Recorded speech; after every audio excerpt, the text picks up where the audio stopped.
le maître actuel du carnet de voyage est Titouan Lamazou. Bien entendu, qui ne s'en inspire pas? Il a lancé cette nouvelle mode. On peut dire qu'actuellement il s'agit d'une mode.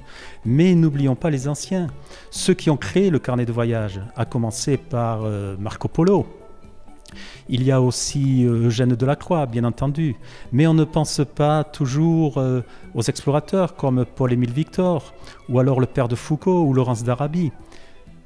Ces carnets de voyage sont des véritables carnets de voyage parce qu'ils représentent la réalité à partir de dessins et non pas de photographie, puisqu'à l'époque la photographie n'existait pas. Voilà pourquoi le carnet de voyage dessin est né.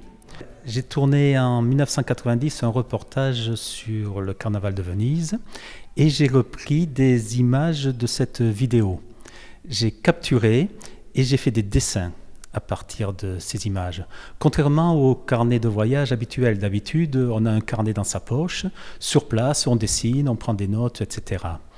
J'ai voulu que ces dessins soient très précis, le plus précis possible, parce que tous les détails de ces costumes somptueux doivent apparaître. Et ce n'est pas sur place en 3 secondes, puisque les carnavaliers posent pendant 3 secondes, pas plus, le temps de faire une photo, que l'on peut faire ce que je voulais faire. Donc, tranquillement, après le voyage, j'ai repris, en prenant tout mon temps, des dessins que j'ai d'ailleurs interprétés.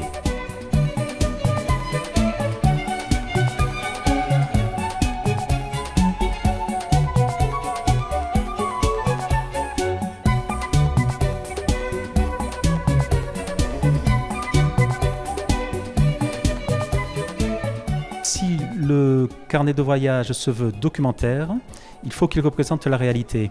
Or, dans la réalité, la couleur apparaît, bien entendu. À ma connaissance, les carnets de voyage les plus courants sont faits en couleur. Alors, j'expose des feuilles sur papier aquarelle et non pas des feuilles de carnet, car j'ai voulu que ces éléments soient un peu plus picturaux. Sont au nombre de 60 petits formats qui comprennent des dessins et des textes, et puis une quinzaine de formats plus importants que j'ai voulu picturaux, c'est-à-dire comme des tableaux.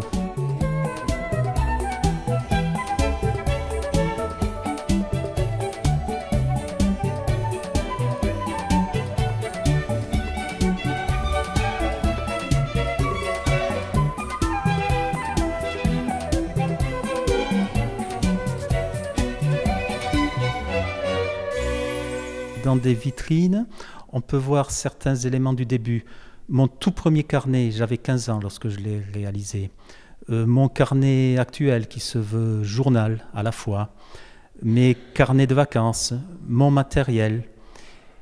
Mais on ne voit pas les autres carnets des grands voyages, c'est-à-dire voyage à Tombouctou sur les traces de René Caillé, non plus la Thaïlande, ni l'Amérique du Sud, ni même un carnet sur l'hôpital Pasteur de Colmar. En ce moment, je finalise 2 carnets qui correspondent à mes voyages actuels. Je termine la Jordanie avec Petra, les chemins des croisés, etc. Et je prépare un carnet sur l'Indonésie avec Bali, entre autres.